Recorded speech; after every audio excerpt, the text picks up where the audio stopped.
Hi, Richard. Hey, Kim. Hey, Kim. Here at Rancho Los Amigos South Campus. I believe you started the shot on the street sign 7500 Descanso Street. Put that in Google Maps. Here on the southern campus, doing a walkthrough with the county, trying to advocate to save some trees, get a building off the demolition list. And so let's just give you a quick walkthrough for a couple of minutes and see what we can see. Don't trip, Kim. I'm going to walk backwards. So immediately behind me, this is the power plant building, which is going to be saved. By the way, demolition list of buildings is on the environmental impact report, which the supervisors approved in April of 2020. So please refer to that document for canonical answers. Don't back up anymore, you'll get into a puddle. The powerhouse building with the smokestack is going to be preserved, so that's great. I think this is going to be some kind of commissary. If we just start to pan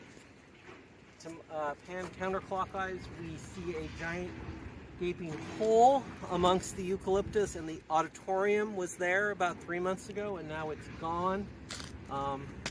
Continue, follow me. Let's get a little closer now. We've got this annex building that they've partially demolished. That building will be gone soon. Boy, I bet that's nice brick in there. Boy, that's nice brick. We are coming up on a very important tree, which is on the list to be saved. Morton Bay fig.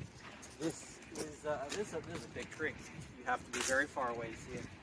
So we're down here today. One of the talking points on my list today was to get the CEO's office to move a water spigot right where that gazebo is, so the grounds crew can water this whole area, irrigate this whole area better, because the county has tasked Public Works with saving the Morton Bay fig.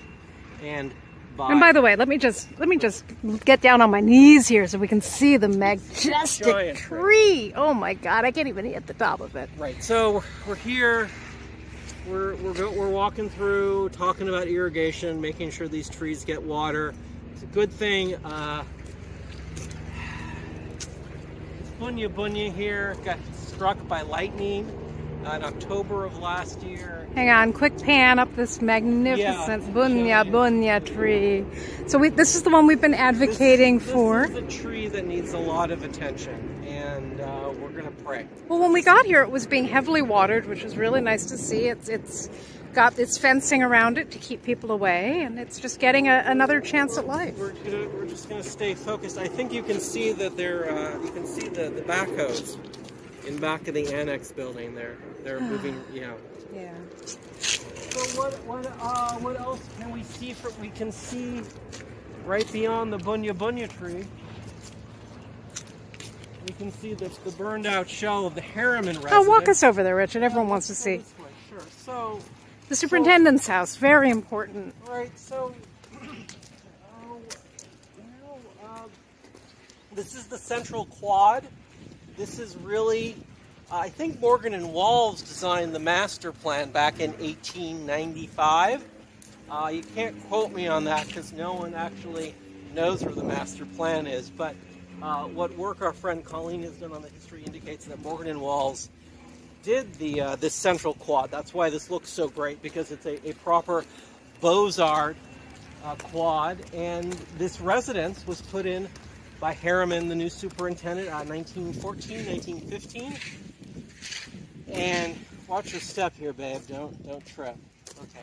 So the Harriman residence was on the list of buildings to save until it was torched by an arsonist in 2017, and that's really where the heavy lifting for us is going to happen. We are at the table with Supervisor Janice Hahn, and we are advocating for a amendment to the EIR be submitted and remove this building from the demolition list, and get some funding and a foundation together and open it up as an interpretive center. We'll go into that another time. Well, let's go to the front. People want to see this get it off porch the demolition with the notion of, you know, using the footprint of the building, the brick that survives, the wood that survives, and rebuild it, reinterpret it, turn it into a sort of history center, community space, wedding venue, what have you, a place to learn about the history of the incredible Rancho Los Amigos and all of the good work that was done here.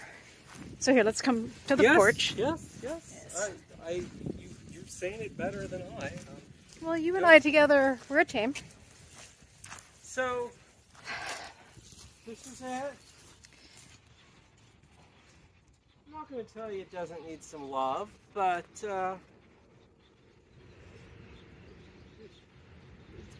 going to make it. It's going to make it. I think this is a really good opportunity here.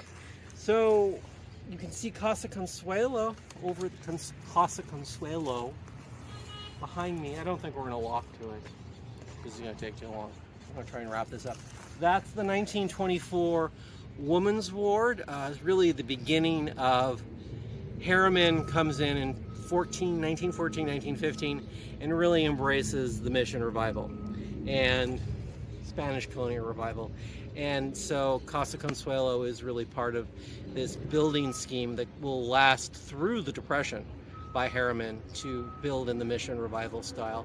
And unfortunately, I can think of 3 buildings in back of the annex that were all beautiful mission revival toast. Recently demolished. And demolished. And then Casa Consuelo, though it is slated for preservation, unfortunately a very small fire inside, and the fire department went a little roughshod on the roof there just in recent days and did a lot of damage to 25 holes. Yeah, yeah. It's the Wild West out here, and we've really gotta get some stuff on paper.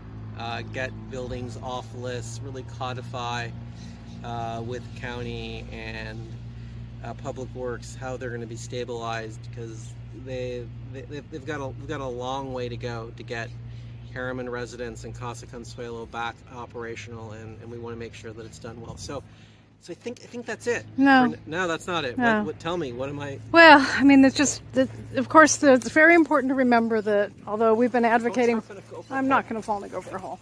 We've been advocating for one specific bunya bunya tree, this beauty over here, which happened to get hit by lightning in the last big storm, but it has a brother or a sister, not sure which, has a sibling right over here, which is doing beautifully. And you know, for me, Rancho Los Amigos is all about these incredible horizontals and verticals, and this is one of the great verticals. So I'm just happy to be here. I'm happy to bear witness and to advocate and to share another day with you. Every time we come here, there's less and less history. This is a really important courtyard, this quad.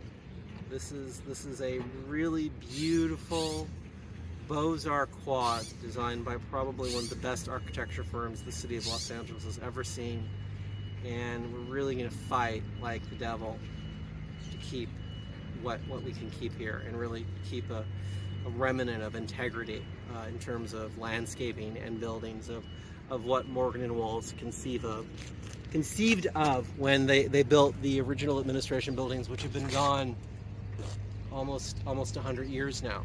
But who's the new buildings, what remains, I think, gives us this real sense of what they conceived of, and it's a really beautiful Southern California landscape. Our dream is that people come here, enjoy the lawns, see the historic buildings, learn about how progressive care for those in need was enacted by the county, and people came from all over the world to see how we were doing it right. And when you learn about it, you say, why can't we do it this way again? Because the past has the lessons for how we can live in the present and the future. There are a lot of questions that this facility raises. The history of this site really begs to ask why the county can't do it again. And I'll leave those questions on the table, and we'll come back to that. And I think we're going to sign off now. Why don't you walk over to that bunya bunya and I'll... Sure, don't trip. I'm not gonna. There's no gopher holes here. Hear that sound? That's the sound of progress. But if you listen, you can hear the sound of history and birds. Over and out, amigos. Don't tear everything down, fellas.